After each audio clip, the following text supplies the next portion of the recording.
My name is Eimear Murphy. I'm a Dublin-based visual artist, and I've been working out of the fire station, which is where we are at the minute. This is where I've been building my mould. I graduated from NCAD in fine art painting in 2015, and I've been doing different bits of projects ever since then. Up until I was about 6, I wanted to be a carpenter, and then after that, the whole way along, going into my last year of primary school, I decided that I wanted to go to a secondary school that would facilitate a good art programme.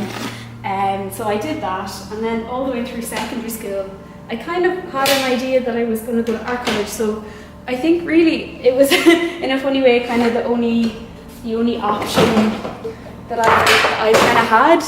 So I've been quite single-minded throughout my life. I knew that I was going to always use my hands and always go forward to make something, and I really knew from a very young age that I wanted that to be art, I suppose. I suppose what's led me to this point and what's led me to use these materials is in college, in my final year especially, I started to experiment with more building materials, specifically concrete, and I made these kind of shallow panels of concrete in a reverse way, where I would cast them in quite shallow boxes.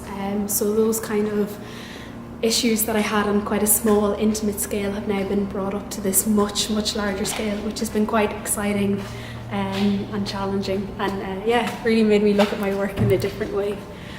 So it's been a huge kind of structural and design issue that's developed over quite a long period of time. As you can see from the side, it's kind of like maybe an upside down question mark shape. So that's these two gable walls kind of indicate what the form the concrete will take.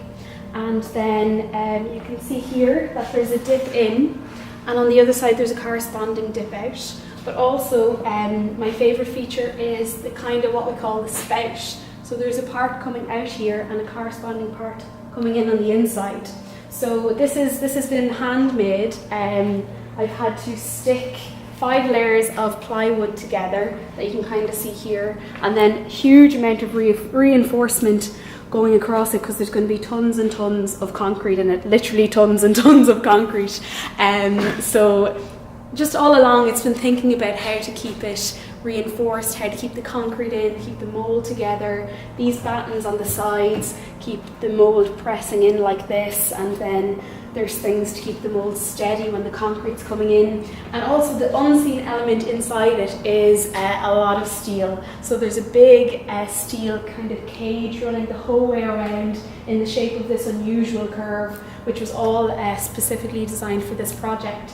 And that's kind of the steel reinforcement. And then there's a big fixture on the inside as well that's going to keep it flush to the ground and keep it from not moving. So it's just been a huge design challenge. But it's funny because the outside looks so maybe intricate and slightly distracting to the eye, but when the concrete goes in, all the concrete's going to meet is the inside of the mould. So it's really been about thinking in reverse. It's a process of thinking in reverse, which I actually really enjoy doing, more so than thinking the right way around, I suppose. So there's been a huge amount of detail paid to the surface of the inside of the mould. Also ideas about the physical properties of concrete as a material, because this is going to have a flat bottom, so hopefully it'll look like it's just been dropped onto the place like some sort of raindrop, but it's actually this really solid form in kind of a more fluid shape. So there's questions of that being asked, and questions about maybe value and materials. So concrete is the most widely used man-made material in the world. So how do you create a piece of art out of something that's actually a relatively accessible and widely used material? So I suppose there's questions of that type of thing at play there as well. There's concrete going to go into the top. The top is perfectly level, so the concrete will fill to its own level. It's going to be filled in 3 stages. So a little bit, and then a little bit more, and then the final bit.